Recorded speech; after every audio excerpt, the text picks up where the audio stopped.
The following podcast is non-profit and is based on the IGCSE history curriculum.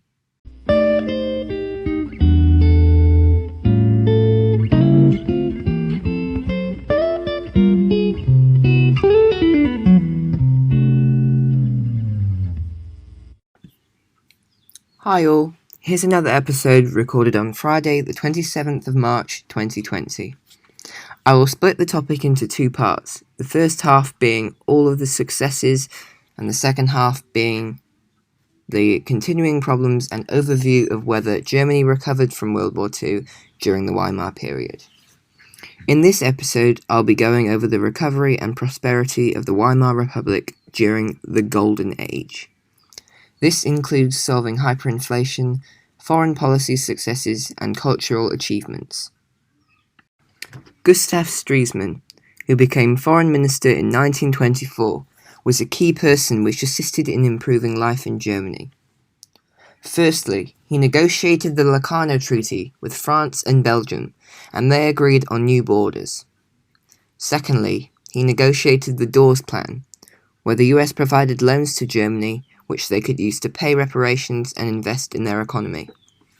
Stresemann was very significant to solving hyperinflation in Germany.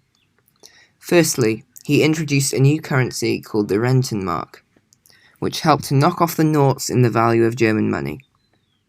Furthermore, he was able to reduce government spending by letting unnecessary workers go and reducing the pay of government workers who were kept to work. The foreign policies of the Weimar Republic were also a great success, the main successes being the Locarno Treaty. One success of the Locarno Treaty was border agreements. The terms of the treaty guaranteed that each country would be satisfied as it was fair to each country. The treaty was an agreement of the borders and restrictions.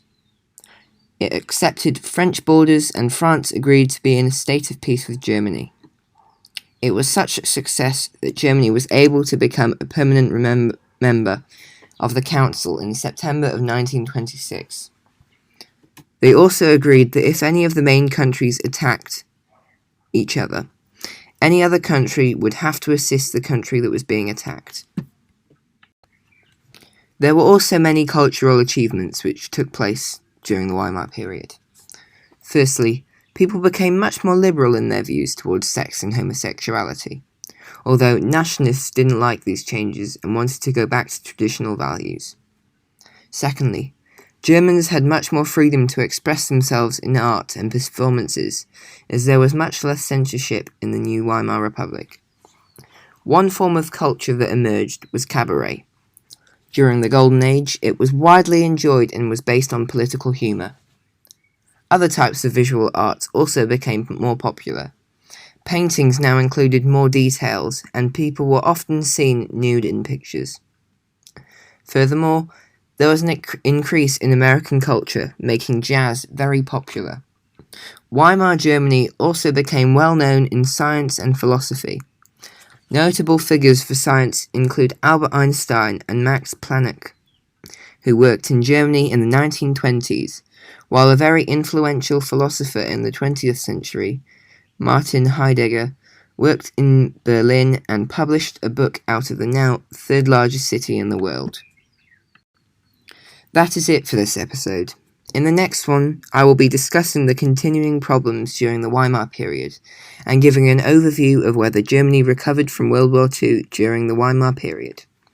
If you would like to read some more revision material, you can use the link in the description of this podcast and browse my website for some notes on topics ranging from the Weimar Republic to Nazi Germany. Later on, I will also be adding some notes on the Cold War and even later on events in the Gulf. Please also consider rating this podcast or submitting comments and suggestions in the Google form linked in the description. Thank you all for listening. Stay healthy. This is the end of the podcast. Thank you for listening.